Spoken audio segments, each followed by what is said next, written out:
Bonjour à tous, bonne semaine à vous. Bienvenue dans ce 12-13 en Normandie, dont voici les titres. Les hockeyeurs de Caen sortis en demi-finale des playoffs par Anglette. Les Dracards ont perdu leur match d'appui hier soir au Pays Basque. Le 7e forum de l'hôtellerie et de la restauration, ce sera demain à Caen. Nous recevrons pour en parler le président de l'association Les Petits Plats dans les Grands, Thierry L'Huillerie. Et puis le premier épisode de notre feuilleton, toute la semaine nous vous ouvrirons les portes du Clé, le collège-lycée expérimental d'Hérouville-Saint-Clair, établissement à l'enseignement différent et innovant. Avant cela, Caen Sport contre le cancer, un nouveau néologisme autour du fait de faire du sport. C'est bon pour la santé, c'est bon pour lutter contre les maladies en général et contre le cancer en particulier. Message porté toute la semaine au CHU de Caen par les étudiants en médecine qui précisent que c'est bon également pour combattre les risques de récidive et les effets néfastes, par exemple, des chimiothérapies. Il faut prendre sur soi et juste faire quelques gestes suffit complètement. Il faut, surtout quand on est allongé des heures et des heures, il faut se défouler un minimum. C'est l'une des grandes tendances alimentaires du moment, les régimes sans gluten. À Caen, un deuxième restaurant 100% sans gluten ouvre le mois prochain. Sophia Briganti, Pierre-Marie Puot et Jean-Michel Guillot ont cherché à connaître les raisons de cet engouement. Des betteraves au cidre, un gratin de lentilles au cumin, une soupe de carottes à la tomate. Dans ce petit restaurant du centre-ville de Caen, rien ne le signale, mais on cuisine sans gluten. Cette cuisine est peu répandue, mais les consommateurs sont là. Chloé a accepté ce défi culinaire qui oblige à remplacer le blé, l'avoine ou l'orge. Ma collègue, elle était sensibilisée justement au sans gluten de par ses enfants. En tant que parent, elle était confrontée il n'y avait pas d'offre en fait sur Caen. Elle s'est dit pourquoi pas lancer carrément sans gluten. D'ailleurs, près des rives de l'Orne, une deuxième enseigne estampillée sans gluten ouvrira fin mars. Hermione et Frédéric sont conscients de l'effet de mode. Ils ouvrent ce restaurant pour répondre aux besoins des personnes intolérantes. Pour ces gens-là, c'était très compliqué d'aller manger, ne serait-ce qu'au restaurant entre amis, ou le midi de déjeuner sur le pouce en ville. Parce que quand on veut manger quelque chose de rapide, c'est un sandwich, un kebab, une pizza. C'est toujours des produits qui contiennent du gluten. S'astreindre à un régime sans gluten, sans intolérance à la protéine, n'aurait aucune vertu particulière. En France, 1% de la population doit le bannir de son alimentation. Le gluten n'est pas dangereux du tout. Il est dangereux que pour certaines personnes qui sont intolérantes au gluten, c'est-à-dire les personnes qui sont atteintes de maladies cœliaques et les personnes qui sont allergiques au gluten. Manger sans gluten, c'est aussi varier ses habitudes alimentaires. Florence ne souffre pas d'intolérance. Elle déjeune ici pour découvrir d'autres produits. Je trouve que c'est souvent des goûts qu'on ne retrouve pas ailleurs. En fait, il y a des mélanges de légumes, d'anciens légumes, de céréales, il y a beaucoup d'épices. Autre cliché à bannir, le prix. Manger sans gluten ne coûte pas plus cher. Ici, le plat du jour est à 11,50 €. Et on va rester dans le domaine de l'alimentation d'une certaine manière, puisque demain à Caen se tient le 7e forum de l'hôtellerie et de la restauration. Nous recevons pour en parler Thierry L'Huillerie, le président de l'association Les Petits Plats dans les Grands. Bonjour à vous, merci de nous avoir rejoints. D'abord, rapidement, avant de parler du forum, c'est quoi exactement votre association ? L'association Les Petits Plats dans les Grands est une association de professionnels et nous parcourons toute la région pour parler de nos métiers. Et nous travaillons aussi à des programmes européens, dont un programme sur la cuisine végétarienne qui fait penser un peu à cette cuisine sans gluten. Alors, le forum qui se tiendra demain à Caen, donc, concerne qui exactement ? Alors, le forum concerne les demandeurs d'emploi, mais pas uniquement. Ça s'adresse à tout public. Et dans ce forum, on pourra retrouver plus d'une trentaine d'entreprises qui recherchent du personnel pour la saison, mais aussi pour des emplois à durée indéterminée. Et on pourra aussi rencontrer sur place l'ensemble des organismes partenaires de la profession, tels que les organismes de formation, les financeurs de cette formation, et chacun pourra trouver une réponse aux questions qui se posent pour entrer dans ce métier, dans cette profession. Comment ça se déroule exactement ? Est-ce que c'est ce qu'on appelle du job dating en bon français ? Tout à fait, oui. Il y a un côté job dating, en fait, qui est organisé en partenariat avec Pôle emploi. Où ce sont des rencontres directes où il y a chaque année des promesses d'embauche directement sur place. Et souvent, c'est une promesse de rendez-vous ultérieur pour finaliser cette embauche. Pourquoi est-ce que j'ai l'impression qu'on ne cesse de répéter depuis des années que le secteur de l'hôtellerie et de la restauration a des emplois à proposer et qu'on n'arrive pas à les remplir et que l'offre ne rencontre pas la demande? C'est récurrent parce que chaque année, nous sommes sur un secteur, le bassin de Caen est quand même saisonnier, il y a une activité saisonnière et chaque année, il faut recruter de nouveaux saisonniers. Donc, par exemple, pour les emplois qui sont proposés demain sur le bassin de Caen, il y a un peu plus de 200 emplois proposés. Les 3/4 sont des emplois saisonniers à durée déterminée. Donc ça veut dire que l'année prochaine, ce sont des emplois qui ne sont pas en CDI et qu'il faudra chercher à nouveau l'année prochaine. Donc il y a des emplois, vous le confirmez? Il y a des emplois. Chaque année, il y a des emplois. Un certain nombre de personnes trouvent des CDI suite à ces emplois saisonniers, mais il reste de toute façon des emplois saisonniers. C'est une activité saisonnière, il faut se mettre en place, se préparer pour la saison et l'arrivée des touristes. Et le moment, dès qu'il fait un peu beau, tout le monde ressort un petit peu et il faut que les restaurants, les hôtels soient prêts. Et il y a du beau temps qui arrive, on l'a vu ce week-end. Merci à vous Thierry Lullier d'être venu dans ce journal. On rappelle donc c'est demain à l'Hôtel Mercure à Caen de 10h à 17h, ce 7e forum de l'hôtellerie et de la restauration. Merci à vous. Très bien, merci. En sport, en hockey sur glace, la fin des playoffs pour les Drakkars de Caen. L'aventure s'arrête en demi-finale puisque les Normands ont perdu leur match d'appui hier soir face aux Basques d'Anglet 2-5. Reportage d'Edmond Lataillade et Bertrand Joucla-Parker. On a connu ça l'année passée, on était tristes. Cette année, on va se donner les moyens pour aller chercher la finale, les boys. Deuxième finale consécutive pour Anglet. Atteinte au terme de la belle face à Caen. Le match a véritablement démarré à l'entame du deuxième tiers-temps. À peine de retour sur la glace, Grenier, d'un remarquable tir, ouvre la marque. Le compteur débloqué, les Anglois vont s'appuyer sur une défense intraitable et porter la marque à 3-0 grâce à 2 autres buts de Rubès et Tos. Ils seront dès lors intouchables. On savait qu'on avait fait un bon match hier, on les avait fatigués aussi. On savait qu'en continuant le travail de sap, le rouleau compresseur à 4 lignes, ça allait payer. Et c'est ce qui s'est passé, on a été plutôt sérieux défensivement. Puis je pense que ce soir on n'a jamais été inquiété, donc chapeau à toute l'équipe. Maîtrise, technique, pressing intelligent, Anglet ne laissera que de très rares occasions à Caen. Et Okanen ajoute un 4e but magnifique, celui qui permet aux Anglois de se projeter définitivement vers la finale. On méritait notre place en finale, je crois qu'il n'y a pas grand monde qui croyait en nous à un moment donné. Nous on a toujours cru en nous, moi j'ai toujours cru en mes joueurs. Et je sais qu'on était capable de réaliser ce genre de performance. Maintenant voilà, c'est qu'une étape, on est en finale et on connaît nos objectifs, on sait ce qu'on veut. On va savourer ce soir, on va récupérer, on va vite se projeter sur la finale. 5-2 pour Anglet. L'Ormadi rencontrera Nice en finale au meilleur des 5 matchs dont les 2 premiers se disputent vendredi et samedi prochain sur la Côte d'Azur. Voilà, Caen donc qui ne rejoindra pas l'élite la saison prochaine. Notre rubrique C'est Normand sur les entreprises performantes dans la région. Nous partons à la découverte d'un centre d'essai mutualisé. Il est financé par la région, le département et les communes de l'Orne avec l'aide de fonds européens. Mathieu Bellingen et Arnaud Chorin.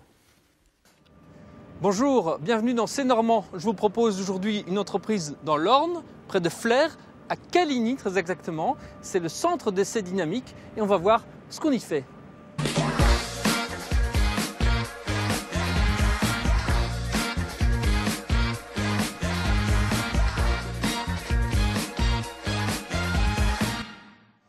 Bonjour. Bonjour monsieur. Thierry Magon, bienvenue au CED. Merci beaucoup de nous recevoir. Alors on va voir vos expériences. Veuillez me suivre. Alors il faut badger ici, il y a une grande précaution et beaucoup de sécurité. Oui, c'est obligatoire dans le cadre des protocoles de confidentialité qu'on a avec nos clients. Les équipements testés ici sont des prototypes. Interdiction de filmer ces nouveautés, le secret industriel est bien gardé. Thierry, ce centre existe depuis combien de temps? Il existe depuis 2012 pour la partie crash test et depuis 2013 pour la partie vibratoire. Alors la partie vibratoire, c'est ça, c'est cet appareil-là. Alors là, en quelques heures, on va refaire vivre à ce siège des centaines de kilomètres de route, c'est ça? Là, c'est des pavés belges, oui. C'est en fait un profil de mission qu'ont tous les constructeurs, donc qui permet d'endommager une certaine partie de la structure Et donc c'est référencé, ça s'appelle pavé belge parce que ça correspond à des pavés dits belges passés à une certaine vitesse. On va lui faire subir en 10 à 12 jours l'équivalent de 220 à 240 000 km clients. En vibration, en secousse de tous les types. On reproduit tout type de parcours routier, oui. Des sièges auto, mais également des sièges pour les avions, des tableaux de bord, des équipements intérieurs. Toutes ces pièces sont testées avant d'être installées à bord. Alors Sylvain, là on est devant un autre test vibratoire. Qu'est-ce qu'on essaie de savoir ici? Donc ici on est exactement sur le même principe que le banc précédent. Nous travaillons en 6 degrés de liberté dans un milieu dit acoustiquement calme. Le but est de détecter les bruits parasites, donc tous les bruits qui pourraient altérer la perception client d'un produit.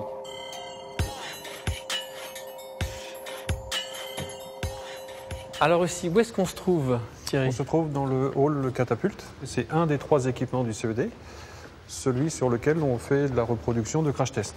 Alors ça, c'est une des catapultes les plus puissantes d'Europe? On peut mettre 4 tonnes, on peut aller jusqu'à une vitesse de 90 km/h pour une accélération maxi donnée constructeur à 122 G. 122 G, c'est-à-dire 122 fois son propre poids, c'est ça? Oui. La plupart des équipements testés sont soumis à des forces allant jusqu'à 15 G, l'équivalent d'une accélération de 0 à 529 km/h en 1 seconde. Les crash tests sont filmés à 1000 images par seconde. Voilà un stylo qui tombe. On peut observer au ralenti les forces à l'œuvre pendant une fraction de seconde. Sur ce test, on atteint seulement 50 km/h. Le choc a duré combien de temps, vous savez? Donc le choc a duré un petit peu moins de 100 millisecondes.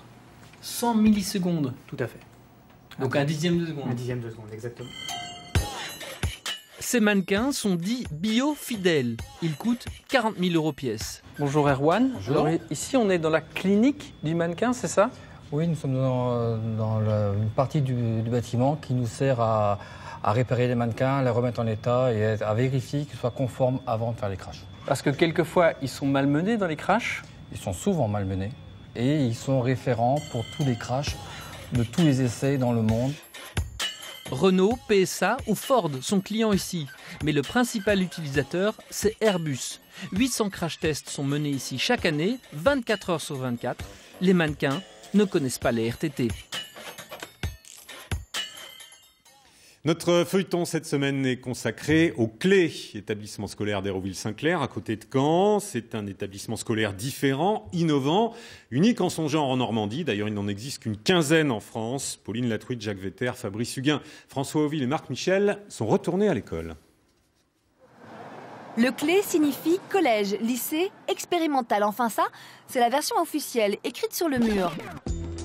Mais ceux qui en parlent le mieux, en tout cas le plus franchement, ce sont les élèves a priori. Et bizarrement, aucun n'a la dent dure, même sous la torture. Le Clé en 3 mots, je dirais liberté, la réussite, harmonie, l'investissement et plaisir. Et le plaisir avant tout. Eh bien, que de louanges qui récompensent une initiative pas si lointaine que ça.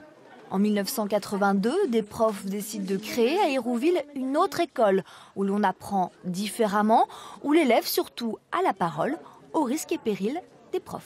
Ailleurs, on ne prenait pas un peu pour des gamins, c'était le cadre rigide et tout, on n'avait plus qu'à obéir.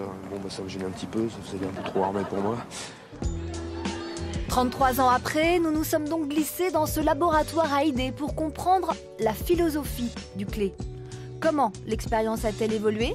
Et à ce sujet, rien de tel qu'un prof de physique pour éclairer notre lanterne. Moi je pense que le Clé aujourd'hui c'est plus alternatif qu'expérimental. Une expérience qui dure, ça devient alternatif. On ne peut pas expérimenter juste pour expérimenter. On peut pas, des choses qui fonctionnent bien, il faut aussi parfois les garder. On ne peut pas changer sans arrêt. D'autant que ça marche. Restons dans les sciences en évoquant les chiffres. Les résultats aux examens sont bons, même si pour l'équipe pédagogique, la clé de réussite se trouve ailleurs. C'est l'épanouissement pour pouvoir réussir. Donc je pense que quand on arrive à ça, c'est une belle réussite pour tous les élèves. Et ça, c'est pas quantifiable.